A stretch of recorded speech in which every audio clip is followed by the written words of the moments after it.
도널드 트럼프 차기 대통령이 취임 첫날부터 빈곤층이나 극빈층에게 지원하고 있는 웰페어 혜택도 불법 이민자들에게는 전면 금지하겠다고 경고했습니다. 트럼프 당선인의 재판을 담당하고 있는 판사가 재판 선고를 무기한 연기한다고 밝혔습니다. 맥 게이츠 전 하원 의원이 자진 사퇴하면서 트럼프 당선인이 플로리다주 전 법무장관인 펜 번디를 새로운 후보로 지명했습니다. 앤디 김 연방의원이 안보기관 수장 후보자들의 정보 공개 범위를 확대하는 내용이 담긴 법안을 발의해 주목되고 있습니다. 어제부터 이어진 비로 트라이스테이트 대부분 지역이 영향을 받았으며 뉴욕, 뉴저지 일부 고지대에서는 올해 첫눈이 관측됐습니다. 대한민국의 병역 기피를 목적으로 해외에서 귀국을 미루는 한국 국적자의 입영 면제 연령을 높이는 법안이 발의됐습니다. 연방 고속도로관리국이 캐시 호컬 뉴욕 주지사의 뉴욕시 교통혼잡세 수정안을 최종 승인했습니다. 뉴욕시에서 연일 흉기 난동 사건이 발생하고 있어 시민들의 불안이 커지고 있습니다. 현대기아의 새로운 전기차가 잇따라 출시되면서 생산기지인 조지아주가 급부상하고 있습니다. 브루클린에서 이민자 남성이 친구의 반려견을 창문 밖으로 내던진 사건이 발생했습니다.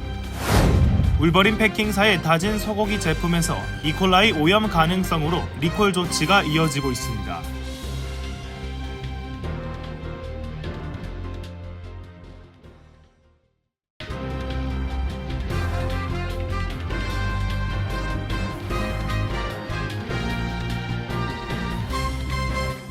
시청자 여러분 안녕하십니까? KBTV 뉴스9 전상입니다. 도널드 트럼프 차기 대통령은 2025년 1월 20일 취임 첫날부터 빈곤층이나 극빈층에게 지원하고 있는 웰페어 혜택도 불법 이민자들에게는 전면 금지하겠다고 경고했습니다. 바이든 시절 제공해온 불법 이민자들에 대한 푸드 스탬프, 무료 헬스케어 등 웰페어 혜택을 전면 중단하고 열심히 일하고 있는 중산층 가정의 부를 보호하겠다고 강조했습니다. 도널드 트럼프 차기 대통령은 취임 첫날부터 불법 이민자들에게는 푸드 스탬프, 무료 헬스케어, 공공주택 보조 등 모든 웰페어 혜택을 전면 금지할 것으로 밝혔습니다. 트럼프 차기 대통령은 불법 이민자들에게 웰페어 혜택을 허용하면 미국 납세자들의 돈을 도난당하는 셈이 되는 것은 물론 불법 이민을 주장하는 자석 역할을 하고 있어 전면 금지하려는 것으로 설명하고 있습니다. 연방 자금으로 각 주정부에서 운영하고 있는 빈곤층에 대한 지원인 웰페어 혜택은 현재도 합법 거주자에 한해 제공하고 있지만 일시 체류 허가를 받았던 사람들도 불법 체류 신분이면 봉쇄될 것으로 예고되고 있습니다. 트럼프 차기 대통령은 현 행정부는 끔찍한 권한 남용으로 수백만 불법 이민자들에게도 납세자들의 돈 수십억 달러씩의 웰페어 혜택을 제공해왔다고 비난하고 취임 첫날부터 불법 이민자들에 대한 웰페어 혜택 제공을 셧다운 시킬 것이라고 밝혔습니다. 미국의 빈곤층과 극빈층에게 제공하고 있는 웰페어에는 대표적인 식품 보조인 푸드 스탬프와 섹션 8로 불리는 렌트비 바우처 보조, 메디케이드와 같은 무료 건강보험 등이 있습니다. 메디케이드와 ACA 오바마 케어는 공식적으로는 웰페어에 포함되지 않고 있지만 불법 이민자 혜택 금지에서는 적용될 것으로 보입니다. 웰페어 혜택에서 가장 규모가 큰 푸드 스탬프는 현재 미 전역에서 4,200만 명이나 1인당 월 평균 211달러씩 혜택을 받고 있으며 연방정부에서는 한 해 1,128억 달러를 지출하고 있습니다. 트럼프 당선인에 대한 성추문 입막음 돈 지급 사건 재판을 담당하고 있는 판사가 재판 선고를 무기한 연기한다고 밝혔습니다. 이에 트럼프에게 부과된 4가지 혐의가 모두 무마될 것이라는 관측이 나오고 있습니다. 길련민 기자가 보도합니다. 도널드 트럼프 대통령 당선인의 성추문 입막음 사건에 대한 형량 선고가 무기한 연기됐습니다. 뉴욕 맨해튼 형사법원의 후안 머천 판사는 원래 26일 예정된 선고를 연기한다고 발표했습니다. 트럼프는 2016년 대선 직전 성인 영화 배우 스토미 데니얼스와의 성관계 폭로를 막기 위해 회사 돈 13만 달러를 지급하고 이를 법률 고문 비용으로 허위 기재한 혐의를 받고 있습니다. 그는 이에 대해 전면 부인하고 있습니다. 후안 머천 판사는 12월 2일까지 사건 기각 요청을 할 수 있도록 했으며 맨해튼 지방검찰은 12월 9일까지 답변서를 제출할 예정입니다. 트럼프의 변호인단은 트럼프가 내년 1월 취임하기 전 해당 사건을 종결해달라고 촉구해왔습니다. 차기 트럼프 행정부 법무차관으로 발탁된 토드 블렌치 변호사 역시 머천 판사에게 서한을 통해 헌법과 대통령 직인수법, 정의의 이익에 따라 이 사건을 즉각 기각해달라고 요청해왔습니다. 트럼프의 변호인들은 이 사건이 대통령직 인수와 국정 운영에 지장을 초래한다고 주장하며 사건 종결을 촉구하고 있습니다. 반면 검찰은 사건을 덮으려는 시도에 반대하며 재판 선고를 트럼프의 두 번째 임기 이후로 연기할 수 있다고 밝혔습니다. 트럼프가 대통령으로 당선되면서 이 사건뿐 아니라 대선 결과 뒤집기 시도, 기밀 문서 유출 등 4개의 형사사건도 무마될 가능성에 대한 우려가 제기되고 있습니다. KBTV 뉴스 길련민입니다. 맷 게이츠 전 하원 의원이 어제 소셜미디어를 통해 자신의 이름을 법무장관 후보자 명단에서 철회한다고 밝혔는데요. 이에 트럼프 당선인은 플로리다 전 법무장관인 팸 본디를 새로운 후보로 지명했습니다. 길련민 기자가 전해드립니다. 도널드 트럼프 대통령 당선인이 트럼프 2기 내각을 연이어 발표하고 있는 가운데 트럼프 인선 중 첫 낙마자가 발생했습니다. 맷 게이츠 전 하원 의원은 미성년자 성매수 혐의와 관련해 논란이 불거지자 트럼프 행정부에 부담과 방해를 주고 싶지 않다며 어제 전격 사퇴 입장을 밝혔습니다. 트럼프 2기 내각자 지명자 중 처음으로 낙마한 것입니다. 이에 트럼프 대통령 당선인은 팸 본디 전 플로리다 법무장관을 차기 법무장관 후보로 지명했습니다. 트럼프는 본디를 법무장관으로 지명하면서 그녀는 미국 우선주의를 이어갈 투사라고 표현했습니다. 이어 그녀는 법무장관으로서 업무를 훌륭히 해낼 것으로 믿는다고 말했습니다. 검사 출신인 본디 지명자는 플로리다주 최초 여성 법무장관을 지낸 인물로 2019년 트럼프 당선인이 첫 탄핵 재판을 받을 당시 그의 변호를 맡았던 트럼프 충성파이자 친 트럼프 미디어인 폭스뉴스의 고정 패널로 활동하며 이름을 알린 스타 법조인으로 잘 알려져 있습니다. 또한 본디 지명자는 트럼프 당선인의 둘째 며느리인 라라 트럼프와도 각별한 친구 사이인 것으로 알려졌습니다. 공화당이 상원의 100석 가운데 53석을 차지하며 다수당을 차지하고 있지만 게이츠 전 의원의 인선에 반대하는 공화당원은 4명이 넘었던 것으로 전해져 게이츠 의원의 낙마는 예고된 사실이었다는 평가가 나오고 있습니다. KBTV 뉴스 길련민입니다. 한국계로서는 처음 미국 연방 상원의원으로 당선된 앤디 킴 연방의원이 안보기관 수장 후보자들의 정보 공개 범위를 확대하는 내용이 담긴 법안을 발의해 주목되고 있습니다. 정치 전문 매체는 이러한 법안이 도널드 트럼프 대통령 당선인의 차기 행정부 인선이 발표되는 와중에 나왔다고 짚었습니다. 김 의원은 엘리자베스 워런 상원의원과 함께 안보기관 수장 후보자 정보 공개 범위 확대 법안을 연방의회 상원과 하원에 제출했다고 더 힐이 보도했습니다. 앤디 킴 의원은 정부에 대한 신뢰가 역사적으로 낮은 지금 우리는 국민들에게 자신들의 정보 관료들이 가장 먼저 국민의 이익을 위해 일하고 있다는 믿음을 가질 수 있다는 것을 보여주는 조처를 해야 한다고 입법 취지를 설명했습니다. 법안에는 대통령 당선인이 지명하고 상원의 승인을 받은 국방부, 국무부, 재무부 장관 및 18개 정보기관 수장 후보자들은 과거 외국 정부나 정당을 위해 일한 이력을 공개하도록 한다는 내용이 담겨 있습니다. 그동안 미국에서 정부기관 수장으로 내정된 후보들은 과거 경력을 조사하는 질문지에 응답하는 절차를 거쳐왔지만 그 내용이 대중에 공개되지 않거나 관련 의회위원회에 전달되지 않은 경우가 많았던 것으로 알려졌습니다. 또 미국에 거주하면서 외국 정부와 기관의 이익을 대변할 경우 당국에 그 사실을 사전 신고하도록 한 외국 대리인 등록법이 이미 있지만 이번에 제출된 법안은 그보다 더 넓은 범위의 활동을 공개할 것을 요구한다고 더 힐은 전했습니다. 더 힐은 이러한 법안이 도널드 트럼프 대통령 당선인의 차기 행정부 인선이 발표되는 와중에 나왔다고 했습니다. 트럼프 당선인은 내년 1월 20일 취임을 앞두고 전문성보다 충성심을 기준으로 측근을 요직에 기용하는 파격 인사로 화제를 낳고 있으며 지명자 일부는 이미 잦을 논란을 빚고 있습니다. 특히 차기 국가정보국 국장 지명자로 지명된 털시 캐버드 전 하원 의원은 우크라이나를 침공한 러시아의 편을 드는 것처럼 해석될 수 있는 발언이나 독재자인 시리아의 바샤드 알아사드 대통령과 만나는 등 과거 행보가 구설에 올랐습니다. 그런 가운데 성매수와 마약류 복용 의혹을 받아온 맷 게이츠 법무부 장관 지명자가 자진 사퇴하면서 일각에서는 트럼프 당선인의 이러한 파격 인선에 제동이 걸릴 수 있다는 관측도 나오는 상황입니다. 어제부터 이어진 비로 인해 트라이스테이트 대부분 지역이 영향을 받았습니다. 뉴욕, 뉴저지 일부 고지대에서는 올해 첫눈을 경험했습니다. 계속해서 길현민 기자의 보도입니다. 지난밤부터 트라이스테이트 지역 대부분에서 비가 내리고 있으며 뉴욕과 뉴저지 일부 주민들은 올해 첫눈을 경험하고 있습니다. 많은 눈은 뉴욕시 북쪽과 서쪽의 고지대에서 내릴 것으로 예상되며 현재 눈의 적설량은 고도에 따라 차이가 나고 있습니다. 이로 인해 일부 학교들이 휴교에 들어갔으며 파사이 카운티의 웨스트 밀포드 공립학교는 7인치 이상의 눈이 내린 후 문을 닫았습니다. 겨울 폭풍 경고는 설리반, 얼스터, 파이크 카운티에 금요일까지 계속 발효 중이며 뉴욕시 북쪽과 서쪽의 다른 지역들에는 겨울 폭풍주의보가 발효되고 있습니다. 캐스킬 산맥과 포코노 산맥에서는 가벼운 눈이 금요일까지 계속 내릴 것으로 예상됩니다.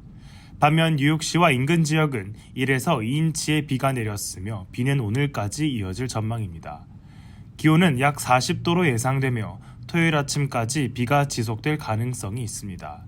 이후 맑고 바람이 불 것으로 보이며 일요일은 날씨가 더 좋아질 것으로 보입니다. 추수감사절에는 날씨 변화가 있을 수 있으니 추후 더 구체적인 예보를 확인하시기 바랍니다. KBTV 뉴스 길려민입니다. 대한민국의 병역 기피를 목적으로 미국 등 해외에서 귀국을 미루는 한국 국적자의 입영 면제 연령을 높이는 법안이 발의됐습니다. 국회는 지난 2011년 병역 기피자의 입영 면제 연령을 36세에서 38세로 올린 바 있습니다. 한국 국회 국방위원회 소속 유용원 의원은 정당한 사유 없이 병역 의무를 기피하거나 허가된 기간에 귀국하지 않은 사람에 대해 입영 의무 면제 연령을 현재 38세에서 43세로 상향하는 내용을 담은 병역법 개정안을 발의했습니다. 유 의원은 매년 200건 가까이 국외 여행 허가 의무를 위반하는 사례가 발생하는데 그중 입국자는 20건에 불과해 10%도 되지 않는다며 대다수가 형사처벌이 제대로 이루어지지 않는 점을 악용해 병역 기피 목적으로 해외에서 38세까지 버티기를 하고 있다며 개정안 발의 취지를 설명했습니다. 병역법 개정안은 병역 의무 종료 연령을 현재 40세에서 45세로 올리고 병역 의무 불이행자에 대한 제재 기한도 현재 40세에서 45세로 연장하는 내용을 담고 있습니다. 국회는 지난 2011년 병역 기피자의 입영 면제 연령을 36세에서 38세로 올린 바 있습니다. 지난 2017년에는 해외에서 시민권 등 다른 나라 국적을 취득하는 방식으로 병역을 마치지 않은 재외동포 대상 동포비자 발급 제한도 기존 38세에서 40세까지로 올렸습니다. 연방고속도로관리국이 캐시 호컬 뉴욕주지사의 뉴욕시 교통 혼잡세 $9 부과 계획을 최종 승인했습니다. 이에 모든 행정 절차가 완료되면서 본격 시행에 돌입할 것으로 보입니다. 길현민 기자가 보도합니다. 캐시 호컬 뉴욕 주지사가 지난주 뉴욕시 맨해튼 60스트릿 남단으로 진입하는 차량에 대해 주간 승용차 기준 기존 $15가 아닌 $9의 교통 혼잡세를 부과하는 수정 계획안을 발표하며 내년 1월 5일부터 시행할 것이라고 밝혔습니다. 이에 MTA 이사회가 지난 월요일 교통 혼잡세 수정안에 대한 표결을 진행한 결과 찬성 12대 반대 1로 압도적인 지지를 받으며 통과시켰습니다. 이에 따라 승용차 기준 2025년 1월 5일부터 맨해튼 60스트릿 남단으로 진입하는 차량에 대해 주간 시간에 $9의 교통 혼잡세가 부과됩니다. 또 2028년에는 $12로 인상되며 2031년까지 점진적으로 비용이 오르며 $15까지 인상한다는 방침입니다. 소형 트럭의 경우 $14 40센트, 대형 트럭은 $21 60센트, 오토바이는 $4 50센트가 부과됩니다. 이번 수정 계획안은 연방고속도로관리국의 최종 승인만을 남겨두고 있었으며 연방 당국이 승인하면서 이제 본격 시행만을 남겨두고 있습니다. MTA는 교통 혼잡세 징수를 통해 연간 $10억 수입 창출을 목표로 하고 있습니다. 하지만 뉴저지 주정부뿐만 아니라 스태튼-아일랜드 등 뉴욕시에서도 반대 소송이 진행 중입니다. 뉴욕시 교사노조, 뉴욕 트럭협회 등이 제기한 소송만 최소 8건이 진행 중이라 법적 공방과 재판 결과에 따른 후폭풍이 예상됩니다. KBTV 뉴스 길려민입니다. 뉴욕시에서 연일 흉기 난동 사건이 발생하고 있습니다. 지난 월요일에는 정신질환을 겪고 있는 남성이 교도소에서 출소한 지 한 달 만에 묻지마 흉기 난동을 벌여 3명이 사망했고, 지난 수요일에도 이유 없이 뒤에서 칼을 휘둘러 뉴욕시로 관광 온 남성이 얼굴을 크게 다친 가운데 어제는 10대 청소년들이 지하철에서 흉기 난동 사건을 벌였습니다. 기련민 기자가 전해드립니다.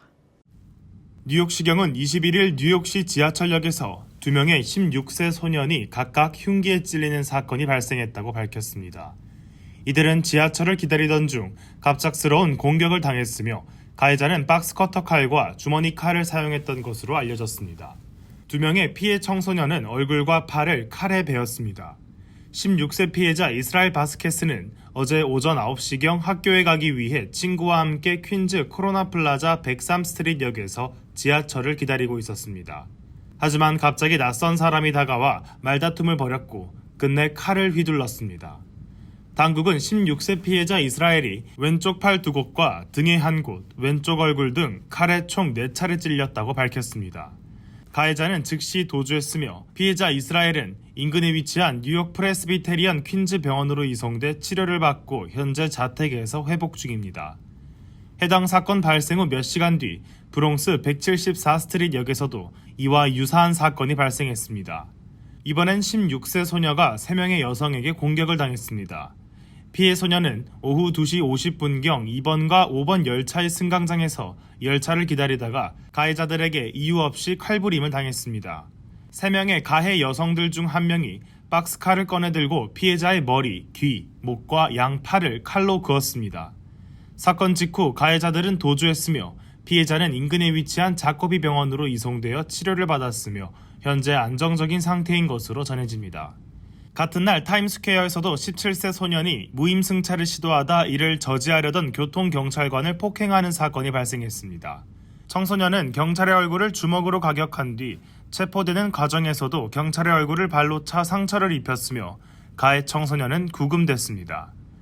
이유 없이 시민들을 공격하는 묻지마 칼부림 사건들이 하루가 멀다 하고 발생하면서 뉴욕 시민들의 불안감은 높아지고 있습니다. KBTV 뉴스 길려민입니다.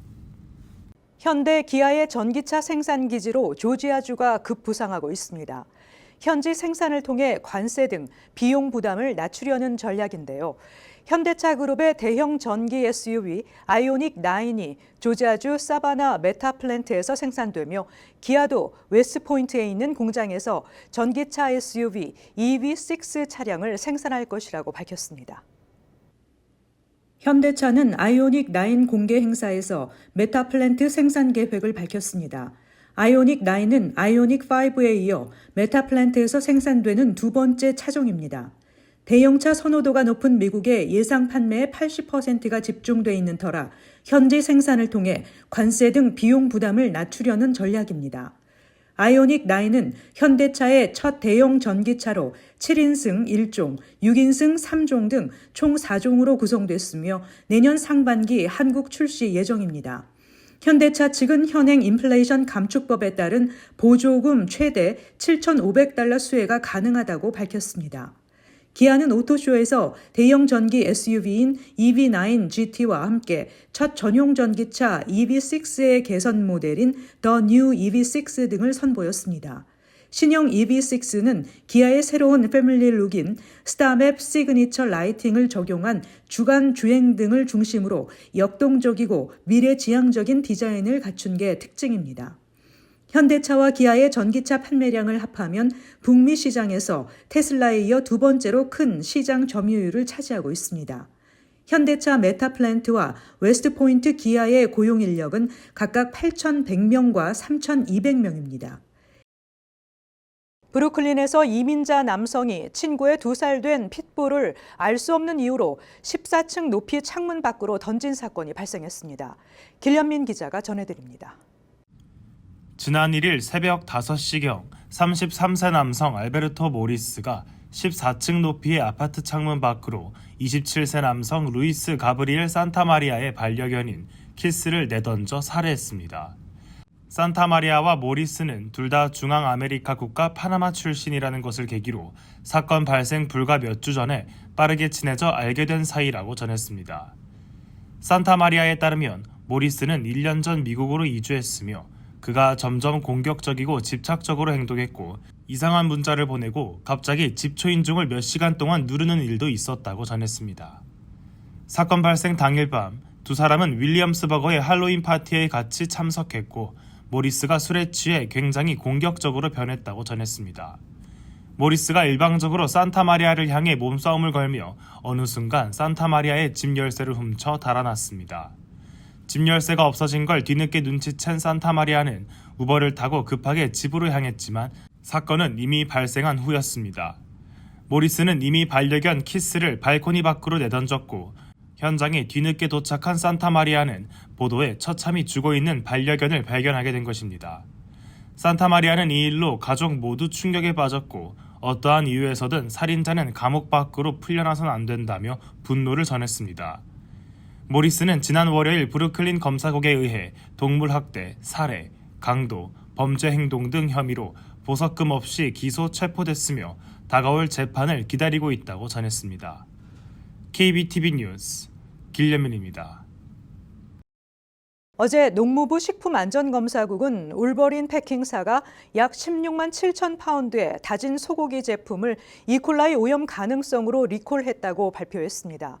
식품안전검사국은 계속해서 미네소타 농업부와 보건부와 협력해 조사를 진행 중이며 해당 제품은 폐기하거나 구입처로 반환해야 한다고 리콜 공지를 통해 밝혔습니다.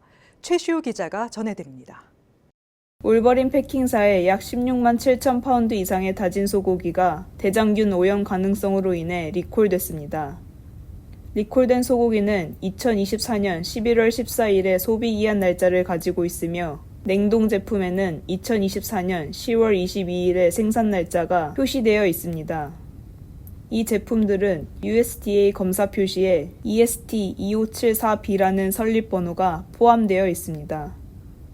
식품안전검사국은 2024년 11월 13일 처음으로 질병 사례를 통보받았으며 미네소타 농업부 보건부와 협력해 울버린 패킹사의 다진 소고기 제품과 이번 질병 간의 연관성을 확인했다고 밝혔습니다. 또한 2024년 11월 20일 미네소타 농업부가 이번 발병 조사의 일환으로 수집한 다진 소고기 샘플에서 이콜라이 5157이 양성으로 확인됐다고 발표했습니다. 현재까지 총 15명의 환자가 확인됐습니다. FSIS는 해당 제품은 폐기하거나 구입처로 반환해야 한다고 리콜 공지를 통해 밝혔습니다. 이콜라이 5157 감염 증상으로는 종종 혈변을 동반한 심한 설사와 복통이 있으며 보통 박테리아에 노출된 지 2에서 5일 후에 증상이 시작됩니다. 질병통제예방센터는 대부분의 사람들이 치료 없이 5에서 7일 내에 감염에서 회복한다고 밝혔습니다. KBTV 뉴스 최시우입니다. 뉴저지주 재무국에 따르면 은행 계좌 이체를 통해 앵커 프로그램 환급금을 받은 주민들 가운데 일부에게 실수로 수표로 환급금이 추가 지급되는 문제가 발생했습니다. 재무국 관계자는 이와 관련해 이처럼 재산세 환급금을 중복 수령한 주민들은 추가로 받은 수표를 주정부에 반환해야 한다고 밝혔습니다. 문제는 얼마나 많은 앵커 프로그램 수혜자가 환급금을 중복 지급받은지 불명확하다는 것입니다. 주 재무국은 중복 지급받은 환급금을 돌려보내지 않는 수혜자에게 어떤 조치가 취해질지 등의 질문에는 답변하지 않고 있습니다. 한편 주 재무국은 앵커 프로그램 환급금을 지난달부터 순차적으로 지급하고 있습니다. 이달 초 현재 160만 명에게 총 19억 달러 이상을 지급했습니다. 2명의 강도가 클로스터의 룰루레몬 매장에 침입해 4,000달러 상당의 상품을 훔친 후 도주했다고 경찰이 밝혔습니다. 클로스터 경찰은 클로스터 플라자의 룰루레몬에서 신고를 받고 출동했으며 매장 관리자는 검은색 후드티를 입은 두 남자가 매장을 둘러보는 척했고 매장 직원들이 등을 돌리자 그들은 테이블에 진열된 여러 개의 남성복을 훔쳐 도주했다고 밝혔습니다. 두 남자는 4,122달러 상당의 상품을 훔쳤습니다. 경찰은 이들이 미네소타 등록 번호판을 단 검은색 아우디 Q5를 타고 조지 워싱턴 브리지를 건너 뉴욕시로 도주했다고 밝혔습니다. 에릭 아담스 뉴욕시장은 기자회견을 열고 뉴욕시에 유입되는 난민들이 급감하면서 앞으로 2개 회계년도 난민 관리 지출이 4억 9,500만 달러 줄어들 것으로 예상된다고 전제한 후 난민 관리 지출에서 절약된 예산을 사용해 내년 10월까지 전철역과 대중교통 요지, 거리 등에 1,600명의 신입 경찰을 추가 채용해 배치할 계획이라고 발표했습니다. 아담스 시장의 경찰 충원 계획 발표는 올 들어 세 번째입니다. 신임 경찰 배출을 위한 폴리스 아카데미 수업은 지난해 난민 위기로 일시 중단됐다. 올해 4월 600명 규모로 임시 복구됐고 6월 말 내년도 예산안에 경찰 1,200명 추가 모집 내용이 포함되면서 완전 복구가 전망됐습니다. 연말이 다가오면서 사기성 문자와 이메일 등이 더욱 기승을 부리고 있어 한인들도 각별한 주의가 요구됩니다. 특히 전미은퇴자협회와 연방거래위원회 등 수사당국은 연말 시즌을 노린 각종 쇼핑 관련 사기와 신분 도용 범죄가 심각해지고 있다고 밝혔습니다. 이 같은 상황에서 소비자들의 안전한 온라인 쇼핑에 대한 인식이 감소하고 있는데 응답자의 44%가 소셜미디어 피드를 통한 광고에서 물건을 구매했으며 이들 중 35%는 이 같은 온라인 구매에서 사기를 당했다고 보고 있습니다. 이번 조사에서 응답자의 56%가 사기성 배송 문자를 받은 적이 있다고 밝혔으며 이는 작년 53%에서 늘어난 것이고 지난 2022년에 29%와 비교하면 2배 가까이 급증한 수치입니다. 또 문 앞에 놓인 소포를 도난당하는 경우도 많은데 도시지역 거주 상인 약 4명 중 1명, 교외지역 거주 상인의 3명 중 1명이 이런 피해를 경험했다고 보고했습니다. 잠시 후 커뮤니티 브리핑을 전해드립니다.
이어서 환율과 증시 전해드립니다.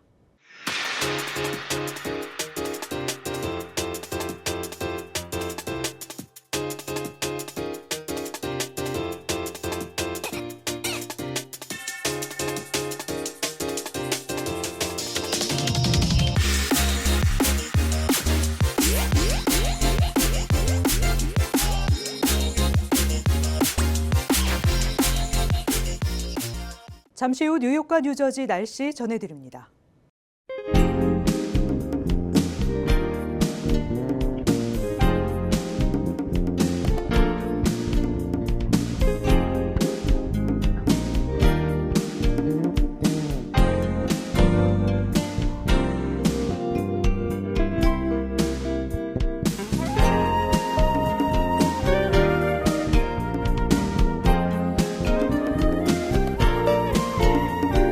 이상으로 KBTV 뉴스9을 마칩니다. 오늘도 시청해주신 여러분 고맙습니다. 편안한 밤 되시기 바랍니다.